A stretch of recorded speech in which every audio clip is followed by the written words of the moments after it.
Hello and welcome to the Successful Garden Design Show. I'm your host, Rachel Mathews, and in this week's episode we're going to be doing our very first quick sketch challenge where I'll be working on a viewer's garden and I'll be seeing how many design ideas I can come up with in 10 minutes or less. And afterwards I'll give you the answer to last week's question where I asked you what it was that I didn't focus on that you'd think I probably would when we discussed the California design.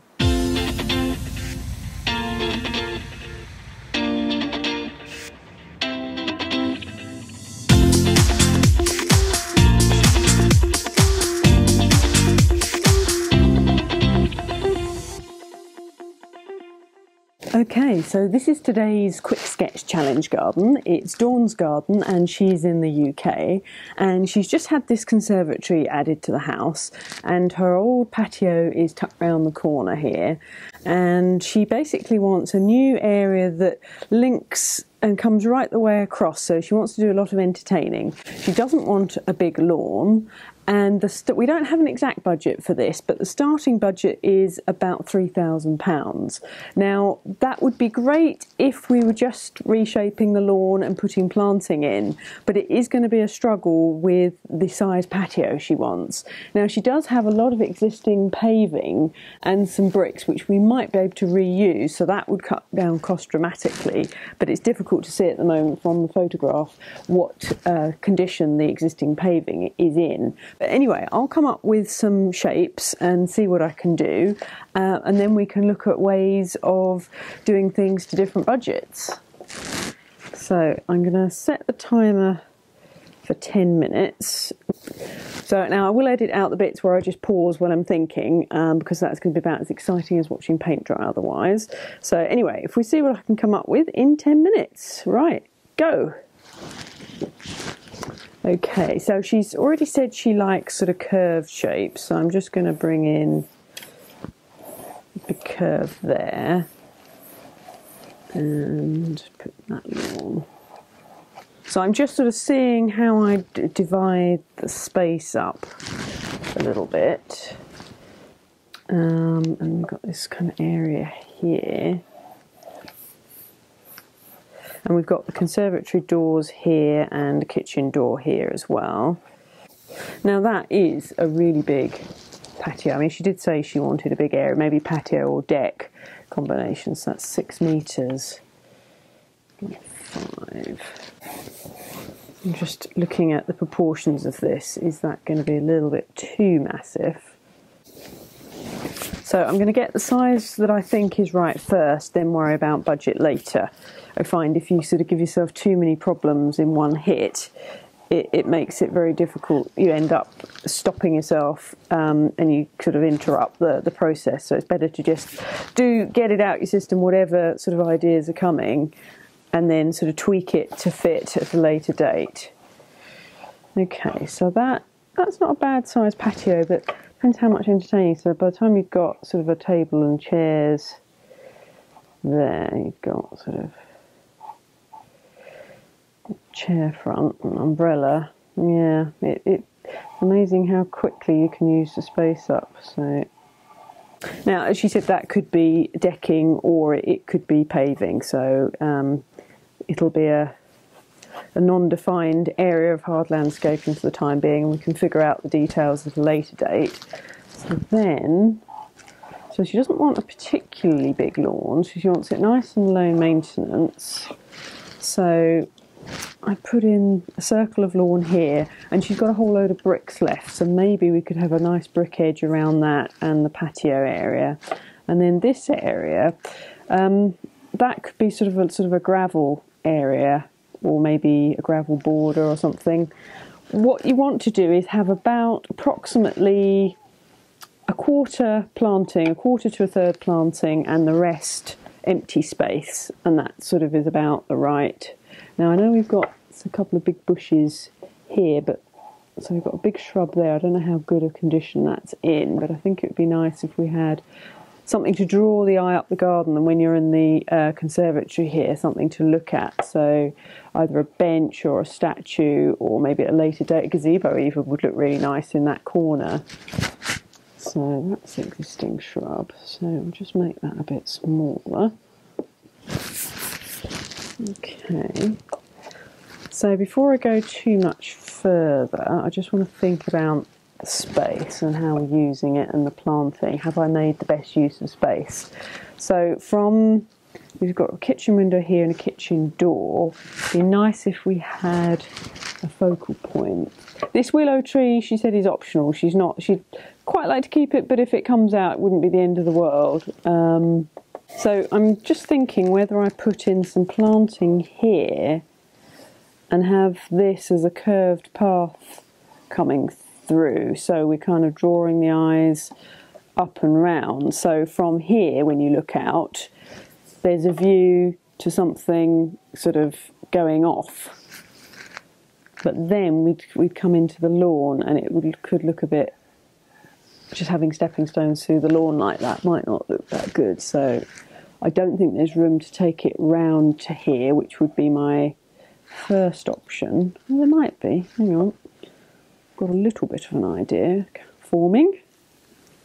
If we move this lawn down, we might then just about have room to have another sweeping curve coming in, and then we could have a stepping stone path all the way to the gazebo or seating area or something. And we've then got we could put some nice planting in here and all around here. So that path would be framed. There's somewhere when you're sitting in the conservatory, when you're here, your eyes have got something to follow round as well as look directly across. And the more of a visual journey, even if you never use this path ever, the fact it's there visually, your eyes follow it, and it adds, it's like having a story, not being able to see the entire garden in one go, and just having it somewhere where the path goes off and you think, oh, I wonder where that goes. It just mentally makes the garden a lot more interesting if you can take yourself on a visual journey. So we've got the path there. Okay, so that's planting. So now you can guarantee the radius point for this curved patio is bound to be in the house, because it would be nice if I bet it's here. Yeah, pretty much. So if we can have one that's outside the conservatory, that would make it a lot easier to be built. And we'll do the rest freehand. And then that can be measured off of the conservatory there. So actually that probably needs to come out more, so I might have to change that radius point. But anyway, let's get the lawn in.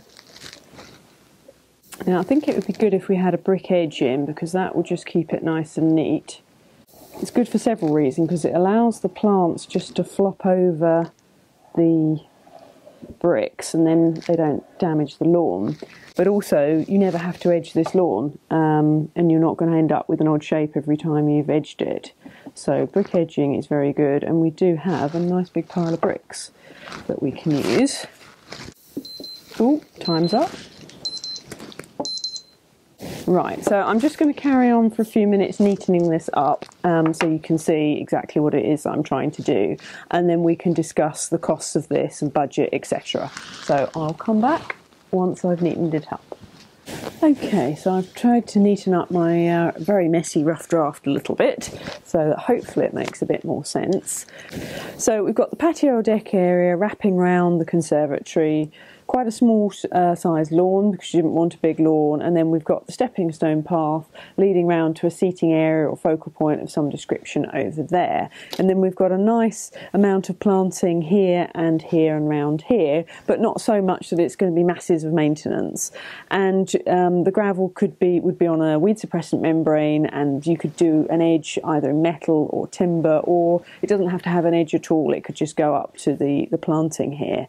So there's plenty of room to get lots of colour and make it look very, very pretty, but still have it interesting, the fact that this path, this little border here, although it's small, it just adds a little bit of interest, because when you're here you can't quite see everything in one go. And the brick edging, that just keeps everything neat and tidy, and it gives sort of a bit of structure to the garden.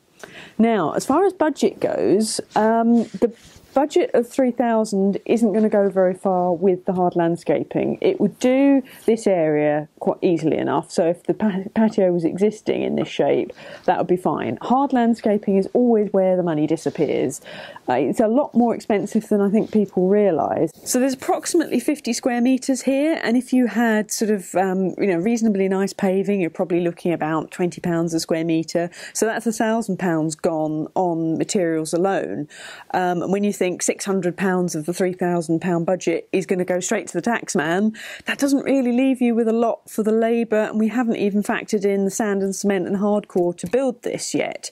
So now it's been quite a few years since I've been doing the quote side of the business, but it always used to be about £100 a square metre for laying paving. It's probably gone up, but I'd think for a patio of this size and of this nature, you'd be looking at least £5,000 or £6,000 for that, and then add on the plants and the rest of it here. So landscaping isn't cheap, but at the same time, if you think about purchasing a car, that devalues money instantly. At least whatever you spend on the landscaping, whilst it doesn't increase the value of your property, you don't lose money on landscaping. And if you've got the garden that's already done, it's an added selling point to future purchasers that, oh, the garden's done. And if you've done a good job with it, then you won't lose money landscaping your garden. So if the 3,000 budget was set in stone, what would we do differently? Well, the main thing would be to reduce this patio here, maybe pull it in so it ends here. I don't know how often you're likely to use that area now that the conservatory's there, so that could be dead space. So you could just move this radius point that I've got here. If it came over a bit and it ended here or here, so if it came in and round, and then this area was gravel, and just all carried the planting on a little bit further, that would certainly reduce the costs. Now, if you are able to use your materials or you're able to build it yourself, then yes, of course, that does cut down on the costs of things. Now, looking at the photograph here, the bricks you've got, they look like soft reds to me, so I would not use those for the brick edge. I mean, yes, you can turn them on their side and they will be a little bit tougher, but you really would do better with clay pavers that are meant to be laid on the ground. Usually soft reds are like the name sounds, they're far too soft and they will just break up and fall to pieces. And with all the cost of the sand and cement and the labour to get it in place, you do better getting the right paving in. But if they're tougher bricks, then you can get away with turning them on their side and concreting them in. But take advice on that. And as I say, if you can reuse the existing paving for the majority of that, again, that's going to save you a great deal of money. So there you go, Dawn. I hope that's given you some ideas. Now, obviously this does need a lot more time spent on it. It is just a rough draft, but hopefully that sort of points you in the right direction. And so that we can get a better idea of how it looks, how it's going to look from the house, I'm just going to see if I can do something clever with the camera and bob down a bit so that we can get a sort of a perspective view of it. Okay, so coming down at this level, you can sort of get a feel for how those shapes work. You can see how the curve of the patio there kind of draws the eye along with this curved path. You naturally sort of follow that round, and then as we move over here you can see that circle, although it's quite a small lawn in proportion to the whole garden, it does actually sort of make that little space look bigger, and then just having this seating area up further just draws the eye a little bit more. So there's plenty to be looking at from the house that draws the eye and makes the garden look more interesting. So I hope that's given you plenty of ideas for your garden. Now, on to our quiz that we had last week. Did you get what it was that I didn't really discuss that much? Well, the answer was planting. I hardly mentioned the plants. Out of all the discussion on the design, plants only got like a very brief mention. Now, why was that? Well, the reason is because Plants are the finishing touch to a good garden. They are not the starting point. Now, I know that's sort of very counterintuitive to everything you've probably ever read in gardening books and seen on the television. Everybody focuses in on plants, but they really are the finishing touch. And that's something that I'm going to demonstrate more and more over the series. But we are going to focus on planting, just not right now. As the season progresses, I'll show you how to put together a good planting plan, but for the time being, I just want to focus our efforts on design, because that is the really important part, as I hope that you've learned a little bit from today's show. So thank you very much for all of you that left your answers to the question in last week's episode. Now, I've been very impressed by the sheer number of you that got the answer right. So well done, everybody. So I will draw a winner very shortly, and I will contact the lucky winner by email. So I hope you've enjoyed this episode. Do please share it with all your friends, and you can subscribe to it via iTunes or on my YouTube channel. There'll be all the links to everything that we've discussed in today's show in the show notes, which can be found on successfulgardendesign.com/show2. Now, in the next episode, I have a slightly controversial garden to bring you.